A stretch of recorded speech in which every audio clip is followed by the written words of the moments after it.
ఇప్పుడు యోగా వేరే వాళ్ళు ఫారినర్స్ ప్రాక్టీస్ చేస్తుంటే మన గొప్పతనం మనకు తెలిసిందే. అవును. అండ్ చద్దన్నం కాస్ట్‌లీ ఫుడ్ అమెరికాలో అయితే గాని అది మంచి ప్రోబయోటిక్ దానికి అంత కాస్ట్ పెట్టొచ్చు అని మన ఇండియన్స్‌కి తర్వాత అర్థమైంది.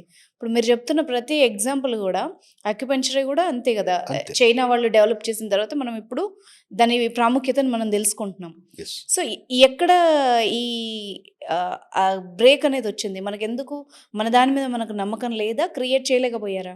ఇదంతా ఒక రకంగా మెకాలిస్ ఎడ్యుకేషన్. హ్మ్. ఇప్పుడు మనకున్న ఎడ్యుకేషన్ ఇంకా అదే ఫాలో అవుతున్నాం. మనదేది మనకు నచ్చదు. బయట వాడు అప్రూవ్ చేస్తేనే మనది మనకు నచ్చుతుంది. సో, అలా ఇప్పుడు ఒక రకంగా చెప్పాలంటే డబ్ల్యూహెచ్ఓ అప్రూవ్ చేసి, ప్రపంచం మొత్తం అప్రూవ్ చేసి, మళ్ళీ ఇండియాలో రీస్టార్ట్ అవుతుంది. హ్మ్. మళ్ళీ సెంట్రల్ గవర్నమెంట్ దీన్ని ముందుకు తీసుకొస్తా ఉంది. హ్మ్. ఇప్పుడు దీనికి సంబంధించిన కీలకమైన బిల్స్ అన్నీ కూడా పాస్ అవుతున్నాయి. ఆల్రెడీ అయిపోయాయి. కొన్ని ఇంకా అవుతున్నాయి. రేపు ఫ్యూచర్‌లో దీనికి ఇన్సూరెన్స్, క్లెయిమ్స్ దీని పెద్ద పెద్ద ఇన్‌ఫ్రాస్ట్రక్చర్స్ కూడా డెవలప్ చేయడానికి ముందుకు వస్తా ఉన్నారు. అండ్ వెల్‌నెస్ టూరిజం పెరుగుతుంది. ఈ వైద్యాన్ని ప్రపంచం మొత్తం కూడా ఇండియాని డెస్టినేషన్ లాగా వాళ్ళు చూస్తున్నారు. వాళ్ళు ఏమనుకుంటున్నారంటే ఇండియన్స్‌కి నాలెడ్జ్ ఉందేమో అని ఇంకా భ్రమలో ఉన్నారు. ఎందుకంటే పుట్టినిల్లు కదా ఇది. హ్మ్. కానీ కొంతమంది ఎక్స్‌పర్ట్స్ ఉన్నారు ఇంకా. ఓకే.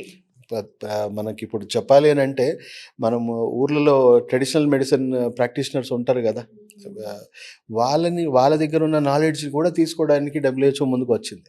వాళ్ళని ఇప్పుడు అసోసియేషన్స్ ఫామ్ చేసేసి ట్రెడిషనల్ రూరల్ ప్రాక్టీషనర్స్ ఎవరైతే ఉన్నారో మీ దగ్గర ఎలాంటి నాలెడ్జ్ ఉంది అని తెలుసుకుంటుంది. హ్మ్.